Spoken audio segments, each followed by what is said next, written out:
بسم اللہ الرحمن الرحیم۔ نبی کریم صلی اللہ علیہ وسلم نے فرمایا ہے کہ قرآن مجید میں ایک سورہ ہے جس میں 30 آیات ہیں جو بندے کی شفاعت کرتی رہتی ہے یہاں تک کہ اس کے گناہ معاف کر دیے جاتے ہیں۔ وہ سورہ ہے سورہ ملک۔ یہ مومن کی حفاظت اور سفارش کا کام کرتا ہے۔ اس بات کا خیال کیا جائے کہ صرف سورہ کو پڑھنے سے یہ چیزیں حاصل نہیں ہوتی ہیں۔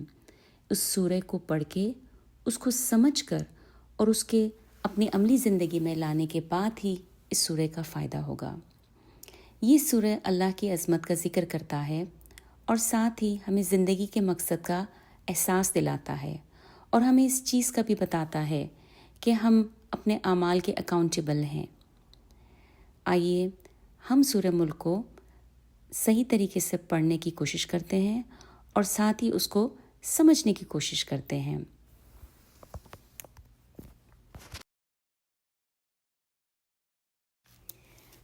اعوذ باللہ من الشیطان الرجیم، بسم اللہ الرحمن الرحیم۔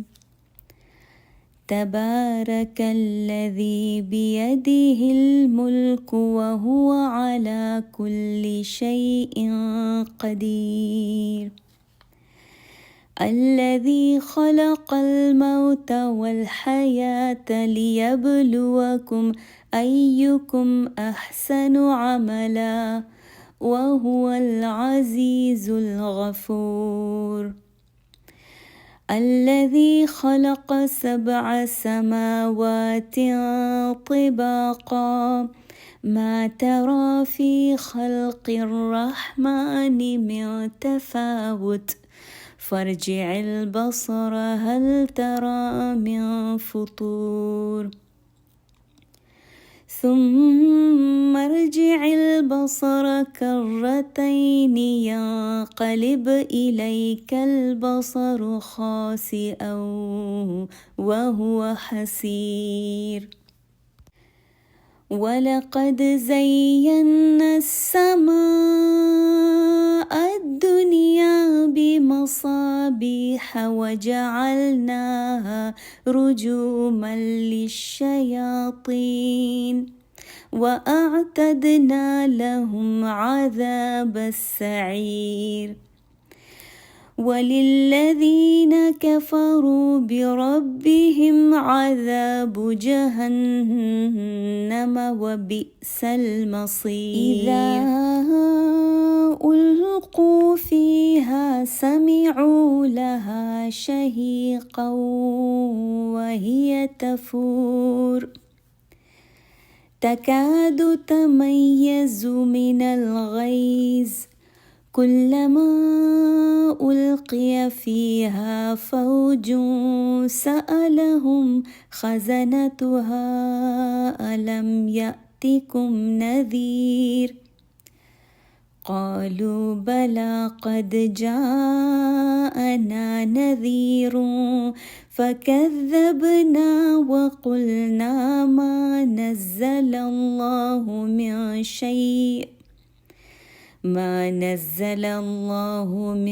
شيء إن أنتم إلا في ضلال كبير، وقالوا لو كنا نسمع أو نعقل ما كنا في أصحاب السعير، فاعترفوا بذنبهم فسحقا لأصحاب السعير، إن الذين يخشون ربهم بالغيب لهم مغفرة وأجر كبير،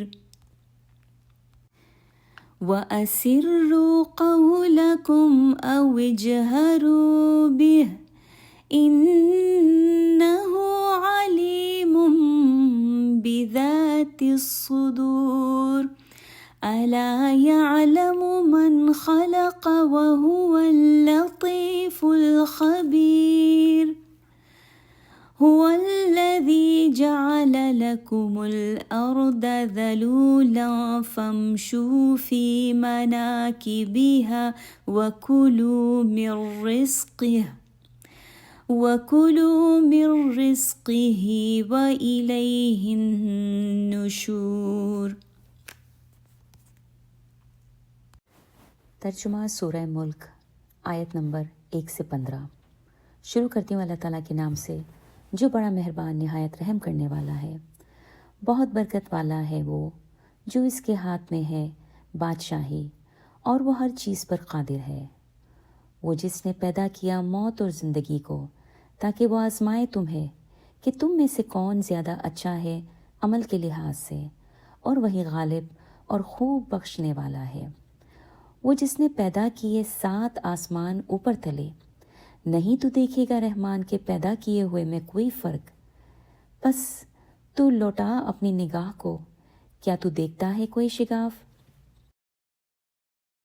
پھر تو لوٹا اپنی نگاہ کو دوبارہ، لوٹے گی نگاہ تیری طرف ذلیل ہو کر، اس حال میں کہ وہ تھکی تھکی ہوگی۔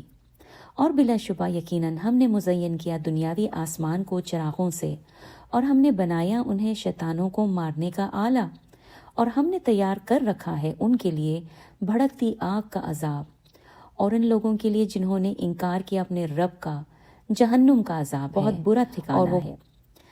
جب وہ ڈالے جائیں گے اس جہنم میں، وہ سنیں گے اس کا چلانا، اس حال میں کہ وہ جوش مار رہی ہوگی، قریب ہوگی کہ وہ پھٹ پڑے غصے سے۔ جب بھی ڈالا جائے گا اس میں کوئی گروہ، پوچھیں گے ان سے اس کے داروغہ، کیا نہیں آیا تھا تمہارے پاس کوئی ڈرانے والا؟ وہ کہیں گے ہاں کیوں نہیں، یقیناً آیا تھا ہمارے پاس ایک ڈرانے والا، تو ہم نے جھٹلا دیا اور ہم نے کہا نہیں نازل کی اس نے کوئی چیز، نہیں ہو تم مگر ایک بہت بڑی گمراہی میں۔ اور وہ کہیں گے کہ اگر ہم سنتے ہوتے یا ہم سمجھتے ہوتے تو نہ ہوتے ہم شامل بھڑکتی آگ والوں میں۔ بس وہ اعتراف کریں گے اپنے گناہ کا، سو دوری ہے بھڑکتی ہوئی آگ والوں کے لیے۔ بے شک وہ لوگ جو ڈرتے ہیں اپنے رب سے بغیر دیکھے، ان کے لیے بخشش اور بہت بڑا اجر ہے۔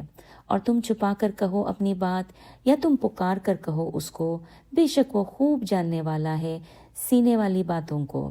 کیا بھلا وہ نہیں جانے گا جس نے پیدا کیا ہے، اور وہ بہت باریک بین خوب خبردار ہے۔ وہی ہے جس نے بنا دیا تمہارے لیے زمین کو تمہارے تابع، بس چلو اس کے کندھوں راستوں میں، اور تم کھاؤ اس کے رزق سے، اور اسی کی طرف اٹھ کر جانا ہے۔